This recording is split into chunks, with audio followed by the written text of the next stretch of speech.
বৈষম্য বিরোধী ছাত্র আন্দোলনকে কেন্দ্র করে বিতর্কের মুখে পড়েন কন্টেন্ট ক্রিয়েটর তৌহিদ আফ্রিদি।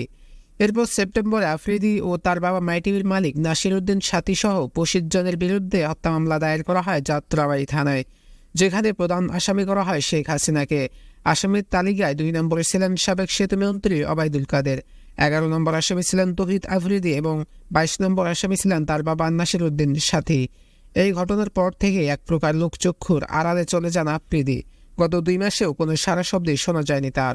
তবে মঙ্গলবার 12 নভেম্বর রাত থেকেই ফেসবুকে ছড়িয়ে পড়েছে আফ্রিদির সঙ্গে এক তরুণীর কিছু বিয়ের ছবি।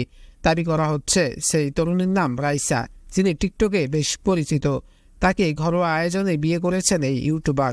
বিষয়টি নিয়ে বুধবার সকাল থেকেই তৌহিদ আফ্রিদির সঙ্গে একাধিকবার যোগাযোগের চেষ্টা করা হয়েছে, কিন্তু কোনো ফোন কল বা মেসেজের কোনো রিপ্লাই দেননি তিনি। বিয়ে করেছেন কিনা সে বিষয়েও কোনো উত্তর দেয়নি। ছবিগুলো সম্পর্কে আফ্রিদির ঘনিষ্ঠ মহলের কয়েকজন জানিয়েছেন, এই ছবিগুলো আফ্রিদির বড় বোনের বিয়ের সময়ে তোলা হতে পারে। সেগুলোই হঠাৎ করে ফেসবুকে ভাইরাল হয়েছে। তবে ভিন্ন কিছু তথ্য দিয়েছেন কয়েকজন। তাদের দাবি আফ্রিদির নামে বর্তমানে মামলা রয়েছে। এছাড়া সরকার পতনের পর বিতর্কিত বেশ কিছু ইস্যুকে কেন্দ্র করে বিয়ের বিষয়টি গোপন রাখতে যাচ্ছেন আফ্রিদি। বিয়ে করলেও পুরো আয়োজনটি ঘরোয়াভাবে সম্পন্ন হয়েছে, যেখানে আত্মীয়স্বজন বাদে কাউকে রাখা হয়নি। তবে তারা আরও বলেছেন, আফ্রিদি বিয়ে করেছেন এটা সত্যি, পুরো বিষয়টি তাদের পরিবারের মধ্যেই সীমাবদ্ধ রাখা হয়েছে।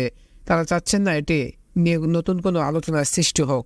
ইউটিউবার ও কন্টেন্ট ক্রিয়েটর হিসেবে আলোচিত তৌহিদ আফ্রিদি ফেসবুক, ইনস্টাগ্রাম ও ইউটিউবে রয়েছে তার লাখ লাখ অনুসারী। বর্তমানে তার ইউটিউব চ্যানেলে সাবস্ক্রাইব সংখ্যা প্রায় 63 লাখেরও বেশি।